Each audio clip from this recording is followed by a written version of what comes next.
Chapter 28. 3 of the 4 beings were dead or disabled, but Nirasawa had suffered considerable damage in the effort. 7 major latchment points between musculature and skeleton had been severed through his back and left side, seriously incapacitating the feedback systems that kept him stable. Overall electrical stim received for the limb colloids was down 37%, and the casing for his hydrogen fuel cell had been pierced, which, if further damaged, would very likely relieve him of all processing capability. He would become inert. He would cease. Studying the stance of the last viable opponent, Nirasawa could see that the being's injuries were also significant. From the laboured breathing to the unreliability and tissue damage of its right leg, Nirasawa thought that it would die soon without medical attention. Still, it continued to present itself as an opponent, and Nirasawa meant to alter its status. The woman had not finished her engagement with the being she fought, and Nirasawa wanted to aid her in destroying the last of Mr. Briggs's killers. The alien creature stepped forward, jabbing its staff at Nirasawa. Nirasawa pushed the blade aside, moving in, bringing his right arm up and delivering a blow to the alien's probable ribs. Several snapped. The creature clattered loudly in its own language, a pale green blood washing from its mouth, and its damaged leg crumpled. The being fell, gasping, and Nirasawa bent down, reaching for its throat. And the creature, with some final burst of strength, thrust its staff deep into Nirasawa's abdomen. The fuel cell itself was punctured. Nirasawa felt the energy shut down, first to his legs.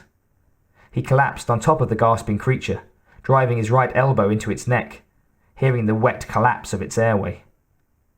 Nirasawa's arms went next. Then the pump of lubricant faltered, the stability and latchment systems releasing a short and final jolt of stim through his immobile limbs. He could no longer move. Nirasawa's one functioning eye saw the stars in the Bunda sky, and then that too ceased to operate. There was a flush of non-sequential numbers in the dark, and then Nirasawa was no more. Noguchi heard the dying call of the blooded hunter, a trilled greeting to the black warrior, a final shuffle of movement, and then nothing. Nirasawa had fallen, and the other hunters were dead. Just you and me now. Shorty had managed one glancing blow to her side, and she had raked his right arm with the blades, but neither had gained the advantage. They continued their circling appraisal of one another, Noguchi knowing that Shorty wouldn't be able to hold out for much longer. He was Yautja, and young.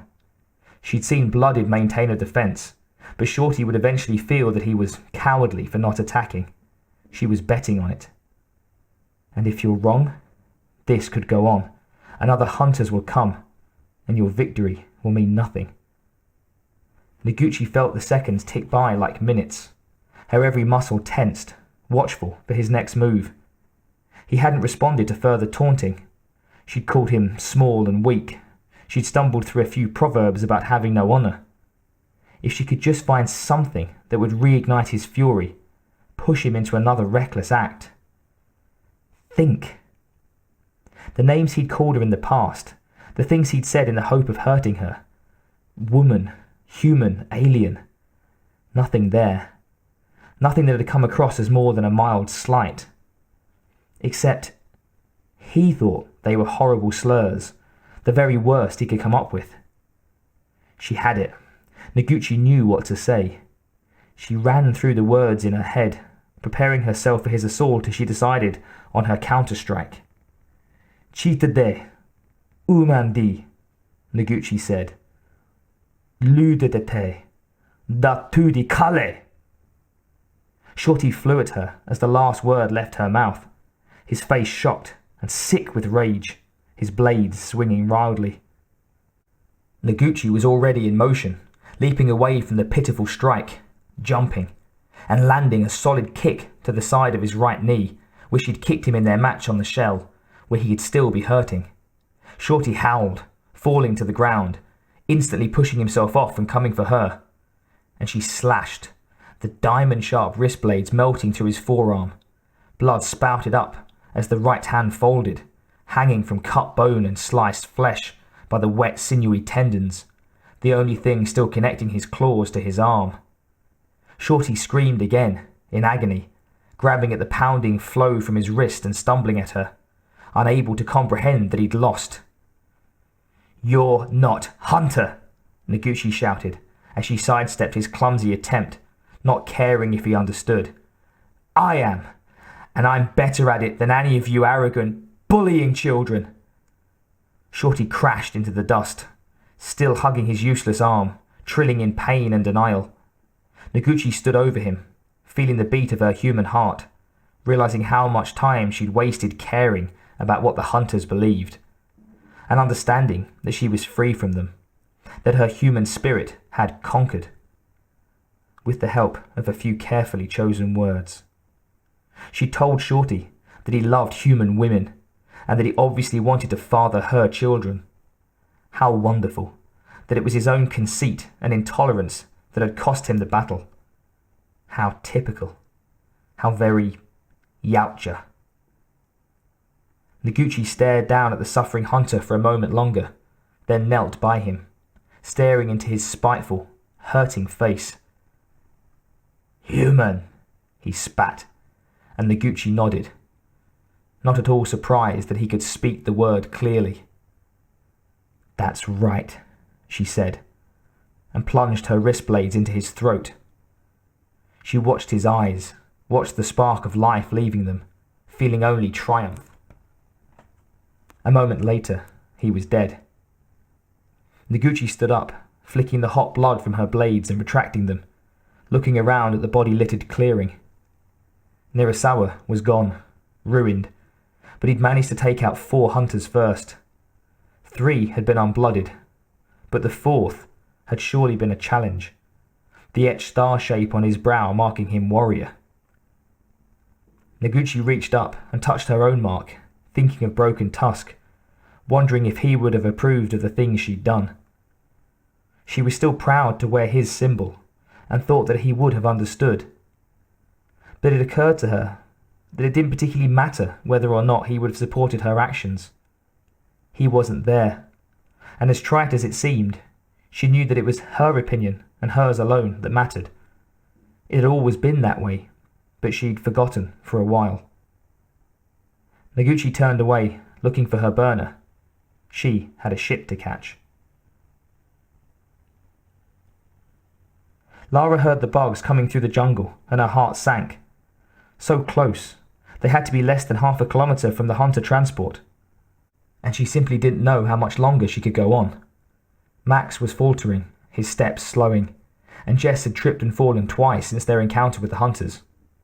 They'd been through so much, the space station, Briggs, facing death again and again through all of it.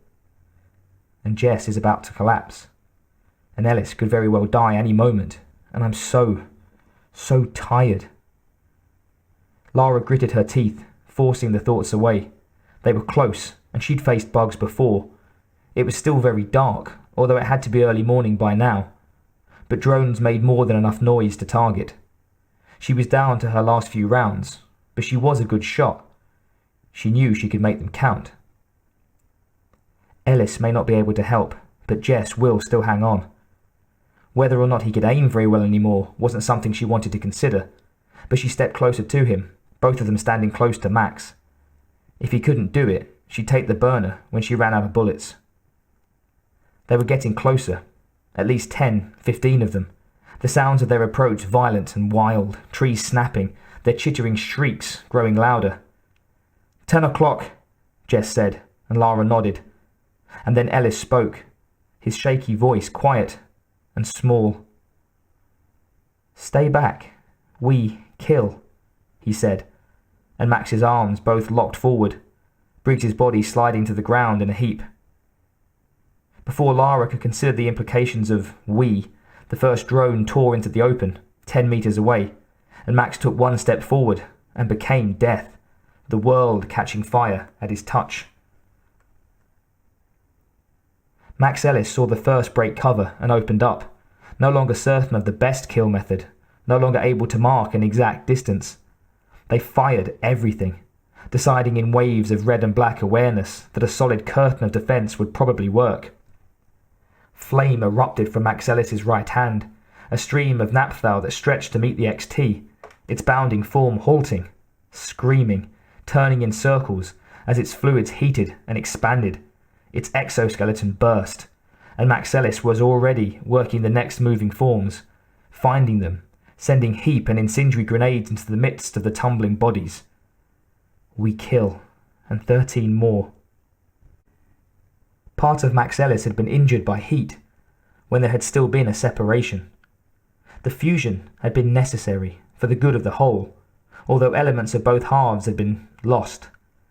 There was no pain, but very little clarity either. The entity's self-awareness muddled, incomplete.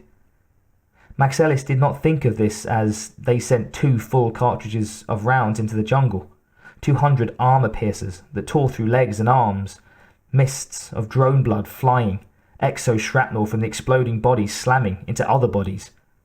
The naphtha continued to stream across the congregation, burning to death those that didn't fall right away. In less than 2 minutes, it was over. The only movement in the burning was the burning itself. Smoke and flame rising and twisting up, finding new things to burn.